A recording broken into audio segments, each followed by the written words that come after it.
Hi, and welcome to Sumaya Unveiled. Today, I have an amazing guest, Chaya J. She is an extraordinary, beautiful young woman. She's amazing. And after I interview her, you will understand why. If you haven't already heard of her, her music is incredible. Her voice is legendary already. And I don't say that about very many people. And I think what I appreciate about her so much is her penmanship and the thought behind her work.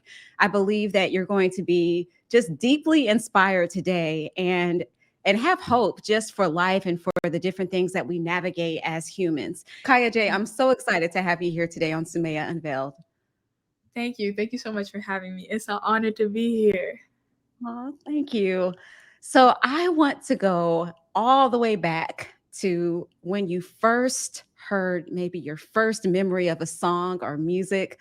What song was it? Who was the artist? How did you feel? I want to know all of that. That's really hard to think about just because, I've been involved with music for a very long time. My parents put me into lessons when I was 3 years old. So it's a very hard for me to remember a time when it didn't have music. But I can't recall. My parents would say that they would put on orchestral music and I would really, really like it. And that I would kind of tell them the instruments and stuff that's in there, but they always talk about how anytime like the dust off your shoulders, like Jay-Z song would come Mhm. on, that I would be in the back like just really excited and like bobbing my head. And I feel like that's probably my earliest memory of being kind of infatuated with music is the Jay-Z song with the that beat. I love it. Do you still feel that childlike energy about you when you hear music? Does it still energize you the way that it did when you were younger, or has it changed as you've aged? No, I feel like music for me is always going to be like there's a lot of wonder and excitement that comes around it because especially now being like that I produce music and that I write, I'm always like trying to just analyze and see, and there's always something you can find and things you didn't even like think about. And people are so creative these days that they'll like take random sound to make it, so there's always like just a joy and an excitement about finding something out new about music or something interesting about music, and I don't think I'll ever lose that. I don't think you will either. You're too legendary to do that. It would just be a tragedy. So I know that won't ever happen. And I guess I want to also get into if you can remember some of your earliest. I know it may be hard because again, you were immersed in music, but some of your earliest songwriting skills or what prompted you to begin writing music and do you remember your first song and what was that like? That I can remember a lot more actually. Mm. But I, I didn't start songwriting until I was about 12 or 13. And I remember I had gotten kind of into the whole recording process because I would see music videos and I would get confused because in your child brain, like you don't think that they're overdubbing and that it's a song that they've already recorded and they go into the like the studio and the production studio and records a video. So once I started figuring out that there was something behind that, and there was a process behind that, I started researching very deeply around 11, 12, and like microphones and audio Mm. interfaces and stuff that goes into recording. And I would just make like, I was really into pentatonics at that time. So I would make a cappella covers of different songs and just to figure out how to mess with that. And um, I went to this place called the Music Resource Center here in Cincinnati. And it's basically like a nonprofit organization for grades 7 through 12 that inspires kids in lessons and recording and everything. So it's basically a state of the art studio that's only $2 a month, which is Mm. amazing, Mhm. amazing deal. And I was going there, and a big stipulation is that you had to make your own music. And I would tell my parents, I was like, I just can't write. Like, I'm not a writer. I'm Wow. just like a singer, a musician. I'm not a writer, and I can't write songs. And my mom was like, why do you feel like you can't write songs? And I told her it's because like every song I felt like I had heard or that was super popular had been a love song. And I was like, I've never Mhm. been in love. I don't understand that concept that well. So I can't write a song. And she was like, you don't have to write about um, love if you don't want to. So the first song that I wrote was it was a song called Run, and it was about a slave escaping to freedom. And Wow. most of my I've heard early that music, song. I think isn't that didn't you, like, put that out? There was like my sophomore year in high school, I put Oh out my just a collection of gosh. some of my early things. So I think I was 13 when I wrote Wow. that song.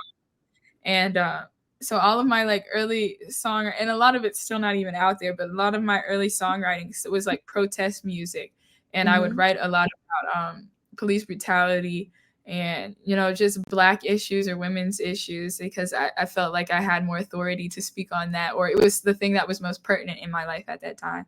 So that's kind of how I got into songwriting, and then it just progressed into where I am now. Oh my gosh. Which brings me to my next question because I remember during the pandemic, and that's actually how I first heard of you. And I was overjoyed to know that you were in the Buckeye State like myself. I was like, yes, as soon as this Ohio. world tragedy is over, I'm going to have to see her live, because we were just shut down at the Yeah. time. So I knew I couldn't see you then. But when I tell you, and I don't like to get emotional, so I'm going to try to hold it in and not cry. Your music really got me through. It really did, because that was a rough time for the world. We were all Mm. in this tough, tough space.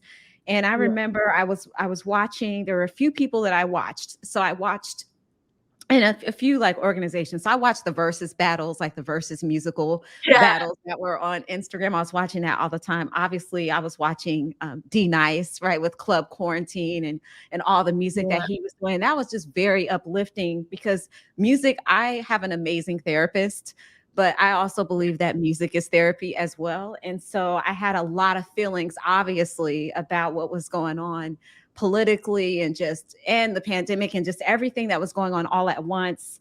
We saw George Floyd, which ironically today is the It is. death anniversary of George Floyd. So how appropriate would it be for us to even honor him and his memory and his family by talking about this for a little while? I remember I was watching Dalvet Keats. I hope I'm pronouncing his last name. I'm a huge fan of him as well, but I hope I'm pronouncing his last name correctly. He was going live like a lot of people were during the pandemic, just to kind of encourage and motivate. And all of a sudden, I saw this bright-eyed young woman pop onto the screen. She's like, "Hi, my name's Chaya J," and I'm thinking, "Oh, she's so sweet." And then this voice that is so rich and deep just comes out of you when you sing. Like you have like this big smile and you're playing, and I'm like, whoa, wait a minute. Is this the same person that was talking? What in the world? Because you have such a high speaking range, but then Yeah. the depth of your voice literally took the wind out of me. I was like, whoa. And then when I heard the song, and I'm gonna try my best not to cry. Oh my gosh, okay, I'm gonna hold it in. When I heard your song, TikTok, and how you talked about that police brutality and how you covered that, it was such a horrific song, and it was so comforting all at the same time. It was like the cathartic release for me because I was so frustrated with everything that was going on. I felt very helpless. What can I do? What can I do? What can I do? And then you also sometimes feel like you're just kind of out there alone, like there's nobody that feels it, especially if you're isolated in certain, like I live in a predominantly white area. So even though I have Black friends and family, sometimes you wonder, like, who are my allies? Who are the people that are with me? And fortunately, I was able to meet some amazing people. But when I heard your song, Kaya J, I'm telling you, it was healing for me. I felt like you were taking the voice of someone who had lost their lives, of multiple people who have been brutalized, who have lost their lives, who are living with it, who haven't lost their lives, but maybe they've been, beat up or had all kinds of different things happen to them, and you gave them a voice. You took us right into that moment. And so I just want you to talk about that song a little bit and what that meant to you. Oh man, that's always a rough one to talk about. Yeah. I guess I was 14 when I wrote that song. That might have been the third song I wrote ever. Mm. It was really, really early on into when I started writing Oh my songs. gosh. And I'm trying to remember exactly what sparked the the story, but I remember so that had to be around 2017. So I Mm. think right around when it was like the events happening in Louisiana, up Yeah, here, it was like like Mike Brown in 2016, I yeah, think. So it could have yeah, been it like was right like after that. that was around the Mhm. time, and then like Sam DuBose here, like in Cincinnati, that was a Mhm. kind of a big thing. And I remember thinking, for me, it was hard growing up because I felt like I didn't necessarily fit in a certain space. I felt like I was either too black for like white kids or I was Mhm. too white for black children. So I felt like Mhm. I had a very divided existence. And it was Mm. something that frustrated me. And, as I've gotten older, it doesn't bother me anymore. And I feel like I'm much more comfortable in who I am. But I felt like, I felt a duty and a strong sense to speak on stuff that was hurting me because it was like, anytime I would see another person get killed by the police or that there was just Mhm. brutality, I would just picture that it was my father or my brother. And, like seeing that in that shoes and knowing that there's a family on the other side of Mhm. that person was I feel like a hard reality to come to because when you really think about it, when the media is portraying a story, it's almost portrayed in a way that disconnects us from the fact that Yes. that was a person. It was Mhm. Mhm. this event happened, this is police brutality, this is a bad thing. But even in like demonizing the actions, there's a disconnect between that person's humanity, and I feel like that was kind of where what I wanted to write about is because if you can humanize the character that is the person who was killed, then people are more likely to empathize and understand the situation. So I felt like when I was writing that song that I wanted to write from the perspective of the person who was killed and what would happen and the thoughts that would be going through a person's head knowing they're about to die, like brutalized, which is it's very dark and it's sad, but I felt like it was the most effective way to portray what is happening. And the thoughts of like the mother who's like thinking, well, this is my son who's getting killed, and the thoughts of the person who's getting killed. And I think at first, like when I would try to explain to people, they get a little bit confused because it's like the person is dead and they're speaking from Mhm. kind of a first person experience. But like the whole concept was that I was talking to my dad, kind of being like, he kept talking about like people have their hands at 10 and 2 on the wheel. Mhm. And so I said something along the lines of if it was only just a matter of time. And so then I just Mm. started tick tock, tick tock, tick tock, because that's just like the sound of the clock. So I kept going tick tock, tick tock, and then the lines another man is shot with his hands on 10 and 2 o'clock. My So gosh. that was kind of where I guess most of the kind of just the chorus and the central theme of the song came from, was just like a talk with my dad and how I could put that in a song. And then I just kind of tried to progress the narrative from there, and just about how the person is like, he's keeping his best posture. He's trying to appease the officer and do everything in the right way. But even in that, like, I feel like the most worrisome part is when he tells him to get out the car. And that's Yes. when I wanted to like he told me that to get out the car, I knew the end wasn't far. I felt like that was Mhm. probably the line that really, I don't know, it made me feel the most things, because it's like they're not dead yet, but it's like you're about to die, and how would a person feel in that situation? Oh my gosh, yes, that part and the part where he has to get down on the ground too, like, that part was just like, oh, because I could just feel it, and I feel like that song, if ever in, like, 50 to 100 years from now, they look back and they go, "Okay, what was going on with the pandemic, and what were different things that were happening? Okay, there were protests, there was police brutality."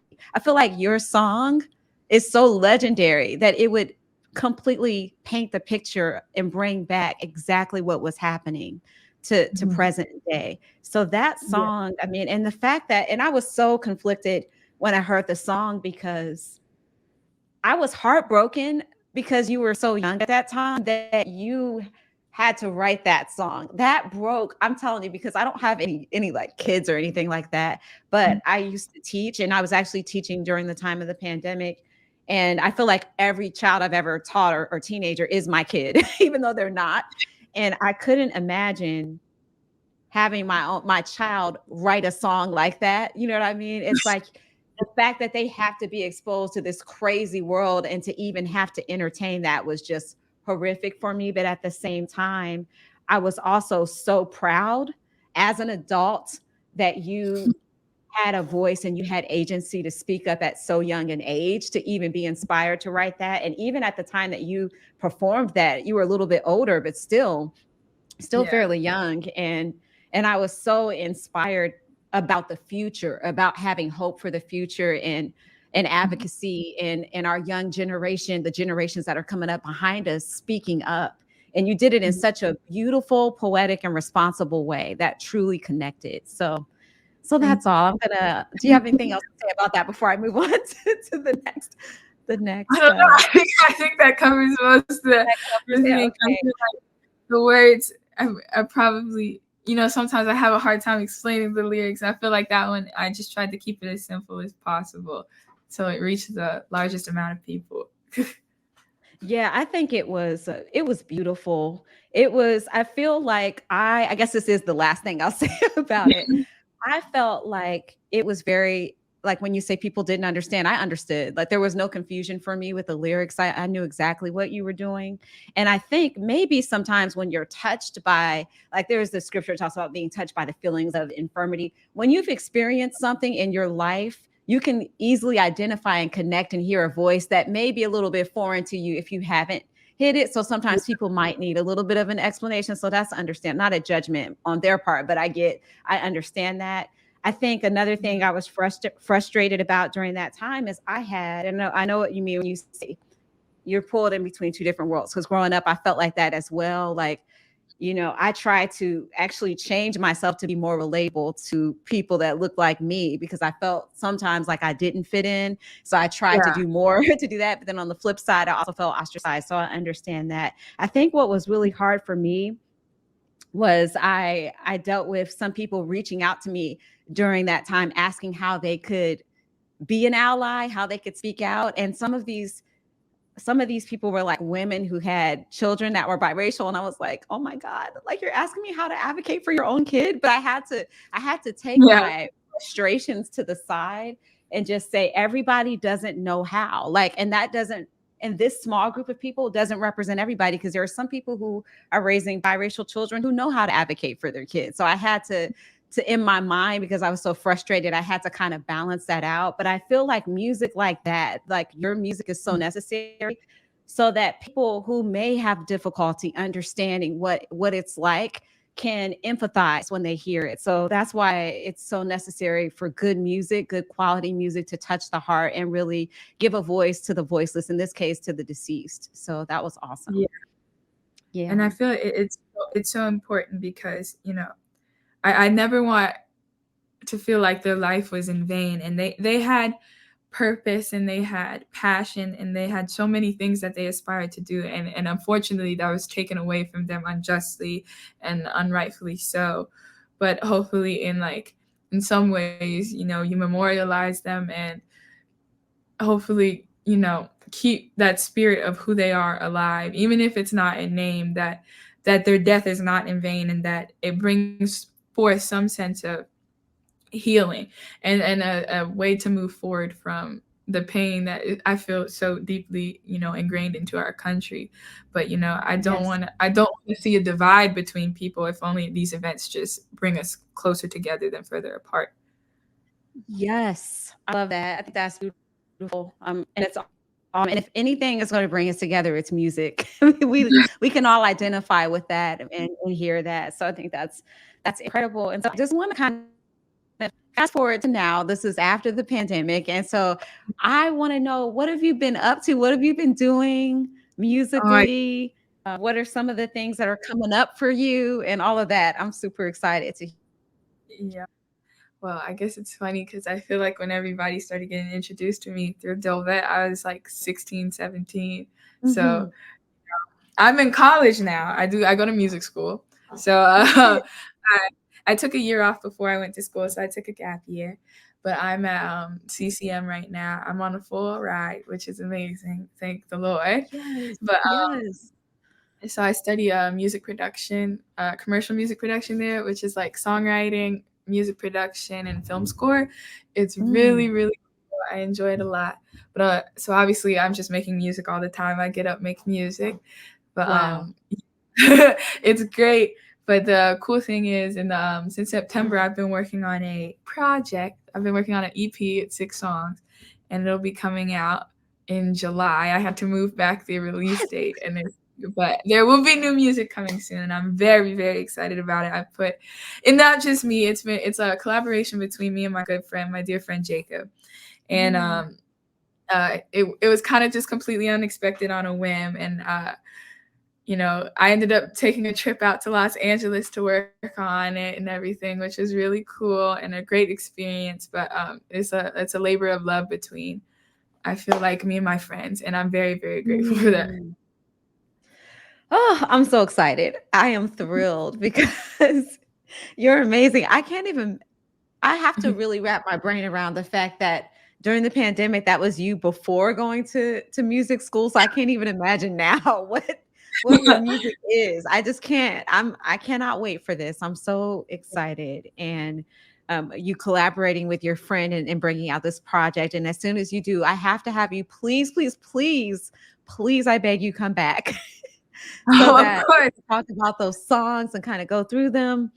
And Yeah. obviously, I will check you out since I'm in Ohio, and I'll make sure that I can find out where your shows are and support you because I really believe in your message and not putting you in a box. I mean, not saying like every. I know we've talked about some of the songs that you've written, but I realize that you have versatility and you maybe there are all kinds of things that you're going to be singing and writing about, and so I'm excited just to go on that musical journey and that album and hear what's in your heart in this season of your life and what's evolving in your life and what has taken place over the past few years. I'm sure it'll probably be in your music a little bit, so I'm excited. Course.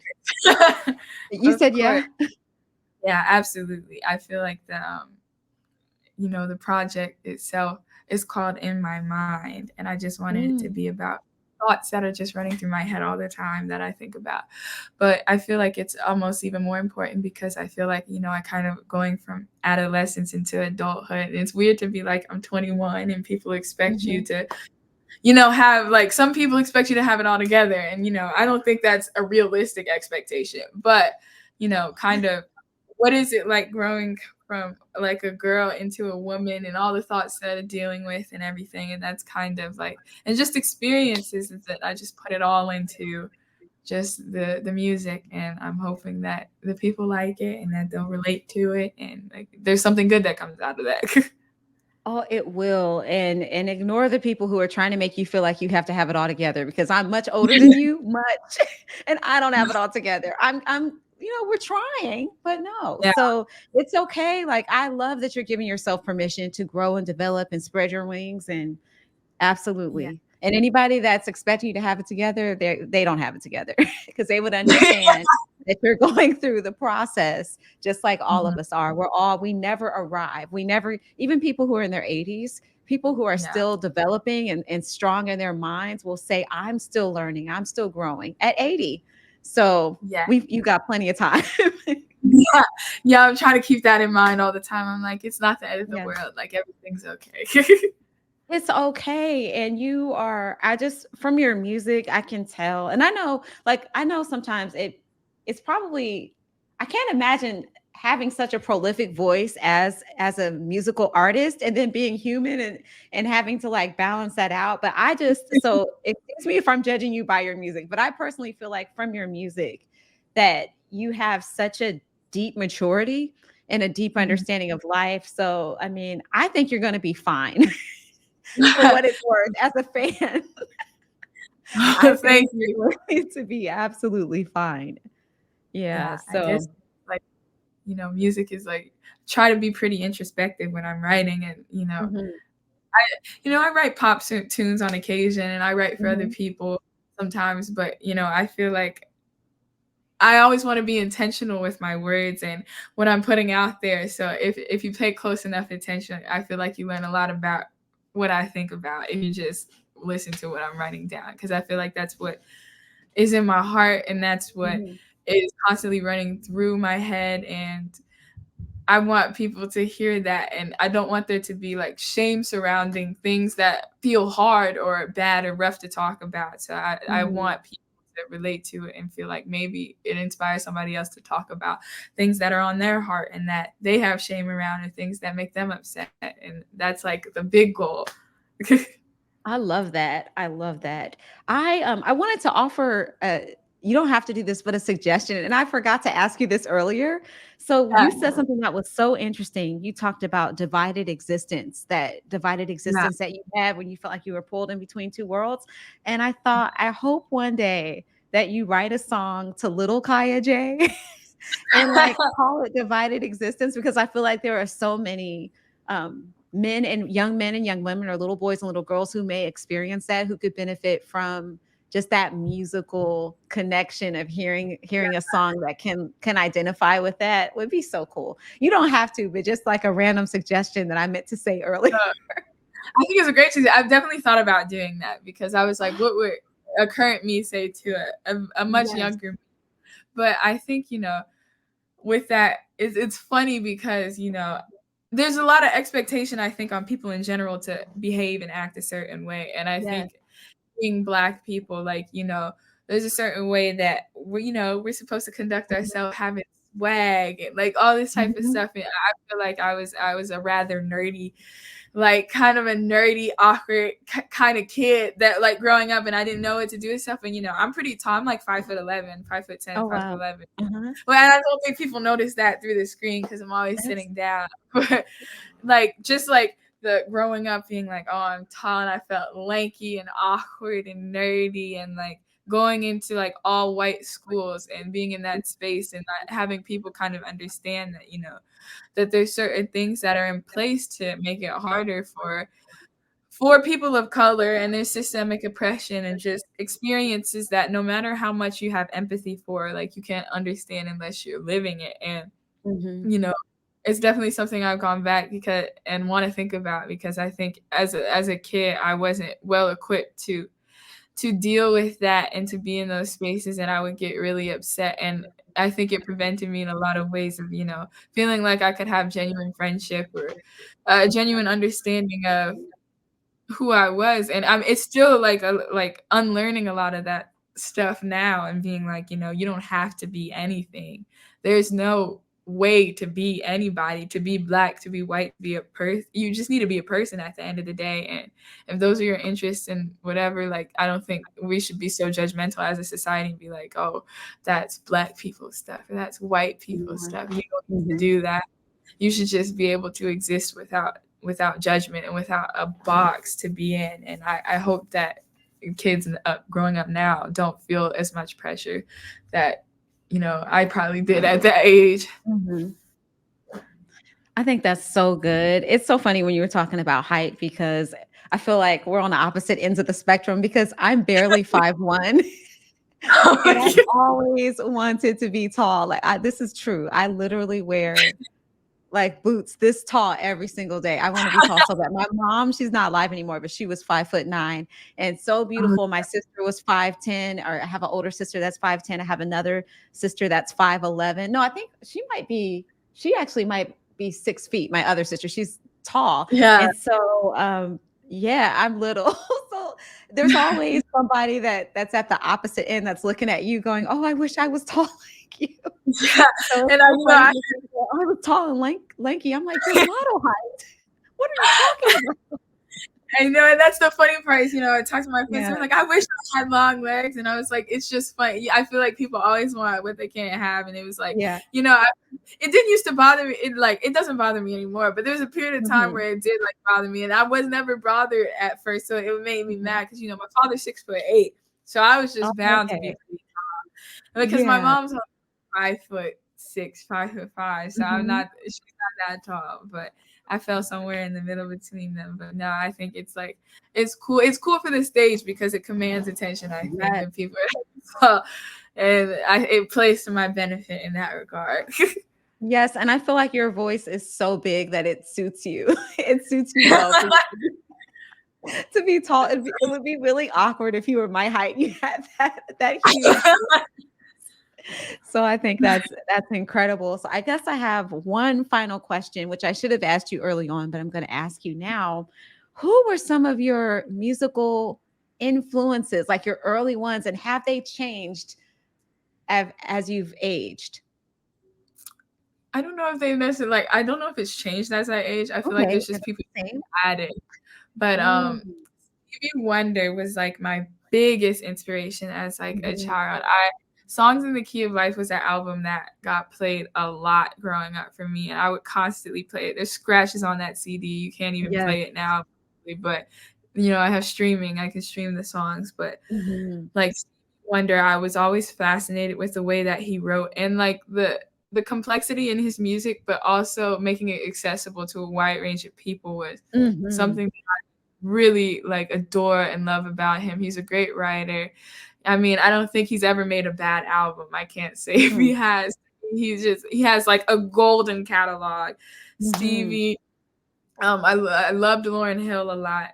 That song, I'm not Songs of the Key, the Miseducation of Lauryn Hill was one of my favorites. The Fugees were always playing in my house. My mom's from Mhm. Bermuda, so I listened to a lot Mm. of reggae music and calypso growing up. Um, my first musical experience, I'm classically trained. I was a classically trained violinist, Wow. so definitely a lot of a lot Did of you say classical music. violinist? Yeah, yeah. I, Excuse me? That's amazing because I saw you playing the piano. Wow. yeah, that's my first instrument was violin. I play about 8 or 9 Mhm. now. That not like not as well in other places, but I do play a lot of instrument, and that's like just really involved in music. The Who else? Aretha, Whitney, the greats. Um, Now I have a lot of inspiration. I've been listening to a lot of artists coming out of Europe and Britain, and there's a big like kind of like soul revival and like pop music, and I really adore it. There's this artist named Ray who I think is super dope. She's awesome, and she's been a big inspiration to me, especially as an independent artist. And I think she's like Mm. amazing. Little Sims. There's this girl named Annie. I listen a lot of just around the world. I love Bollywood music and Indian Oh, me music and too. African. Yes. So it's just like anything I can get my hand. I feel Mhm. like any piece of music, even if I don't necessarily like the work of music, I can find something good about and I'm inspired by because I Mhm. think people take the time to try to learn something or put something out there is like great. And I've been really into like right behind me here I have like a whole bunch of records. I got a record player, so I Ooh. really like record diving and Mhm. finding just like tracks that you can't find. I found one with like Nat King Cole. That was Oh, always wow. somebody cool for me, and Mahalia Jackson in here, and Yes. just a lot of the greats. I always loved Beyonce. That was something that Mhm. was around me all the time. I'm a big fan of rock music. So like Mhm. Aerosmith and um some of that like 90s grunge stuff. It was like something that was Mhm. circulating in my mind like growing up. And then, a lot of my friends were into like kind of the emo stuff. So I got into that for a period of time. Like Wow. I loved 21 Pilots. The Blurryface album was a Mhm. real monumental period for me in that time. I listened to a little bit of Panic at the Disco and like Pierce the Veil, some of that some of that era genre stuff. But I Wow. feel like there's just Paramore. I love Paramore. But just like all the Oh my gosh. This is amazing. there's so much stuff. I kind of got sucked into jazz bands in my high school years too, so I sang a lot of jazz. I still sing a lot of jazz. So, Mhm. Ella Fitzgerald and Sarah Vaughan and um Louis Armstrong, and there's a you can get a lot from horn players too as a singer and guitarist. So you got Miles Davis and Coltrane and like Keith Jarrett, and all of those people are all just really cool and circulate your head, and great guitars. And I love Nancy Wilson and like Yes. Cannonball out of stuff like that. So I feel like there's music everywhere that inspires me and makes me want to make music all the time. There's your contemporaries and people who are making music now that are great, that I adore, Mhm. and the music of old is always going to inspire me. Like, I feel like I'm standing on ancestral shoulders, so I need to pay homage to that. Mm.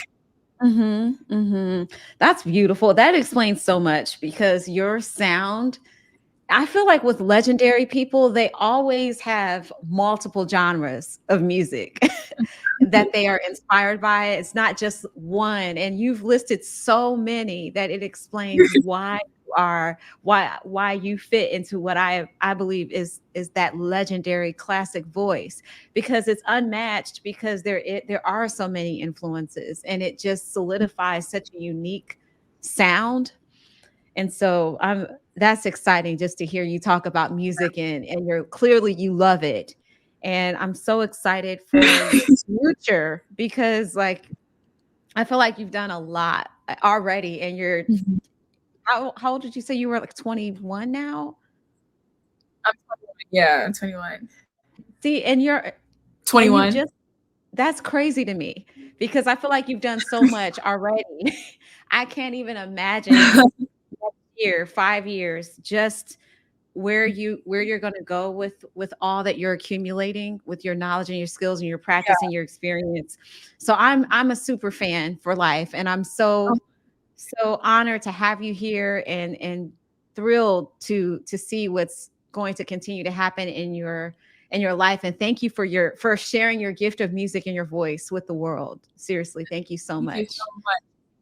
And thank you. I really do appreciate that. Really does mean a lot. But I feel like forgetting even to mention, I feel like the people, regardless of like the big influences that I've had in my life and everything, that the people who've inspired me the most and the musicians who have inspired are probably my friends. I feel like Oh, I love that. I'm in complete awe of their talent all the time. And I don't think without them that I would be a musician right now, because there's many Mm, times where I wanted to quit and I didn't feel like I was good enough to do it, and that I wow. I didn't have, what they had, and it would I felt like I just should have given up. So like when my freshman year of high school, I met a couple guys. I met my friends Zaire and Miles and Joey Mhm. and Jacob, and these like older group of kind of just musicians who were they saw something in me that I didn't see at that time, and they really really encouraged me, and they put me in groups, and I ended up starting a band with like my friends Jacob and Dion and everything, and we're still working. Like the majority of that project I'm putting out is us three. Like we're still working on music together, Wow. and they're still my best friends, and I call them like every Mm, day, or they call me, and we like just we hang out, and we're still like this tight. And I feel I'm so grateful that they continue to pour into me, and that they've been so kind and so just loving, and treat me like family. And those I feel like are probably even more than just the music that I'm listening to, are the things that inspire me most, because mm, they've poured so much into me, and that they've given so much to me over the years as musicians and as friends and family, that I feel like I owe to them to continue to put out music and to continue to think, because they've worked so hard to make sure that I feel, confident in myself, or that I feel like my work is worthy of being put somewhere, and just checking in on me and making sure great. And to me, they're the most talented, most hardworking, just amazing people. And like without them, I feel like my life trajectory would not have gone how it has gone. mm. And just like yesterday, I was talking to one of them, and he was like, I think the 15-year-old version of yourself would be very proud of who you are now. And Wow. that those words just, that really sticks Yes. with you, because it's like you've Mhm, grown up point. They know what mhm. a 15-year-old version and a 21-year-old version of yourself looks. And I mean, I'm since I'm not that old, that it feels like a lifetime ago, but I mean, that's really Mhm, only 6 years ago. But it's a big mhm. chunk of my life, and so much has Yes. happened. So much has happened from 16 to 21 and 15 to Mhm. 21. Yes.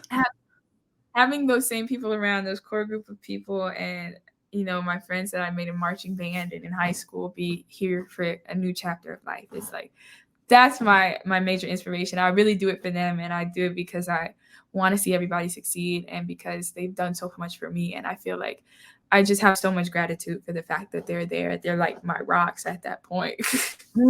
Yes.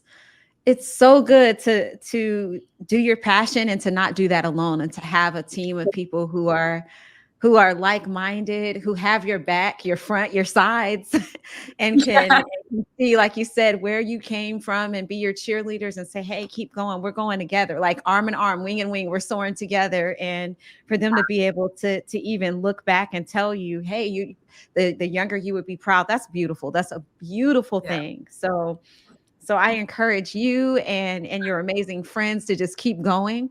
And I'm inspired. I'm so inspired by you. And I know that people are going to be inspired by you. You can't see this, but I had so many people like liking your story, when I had you in my stories too, people looking at it. So just your sound and everything is, again, so rich, such a beautiful sound, such a beautiful young woman. Just keep doing what you're doing. And again, I'm honored to have you here on Sumaya Unveiled. Thank you. Thank you, and thank you for having me. It's really been a pleasure. Oh, it was an honor. And thank you for watching Sumaya Unveiled. We'll see you next time.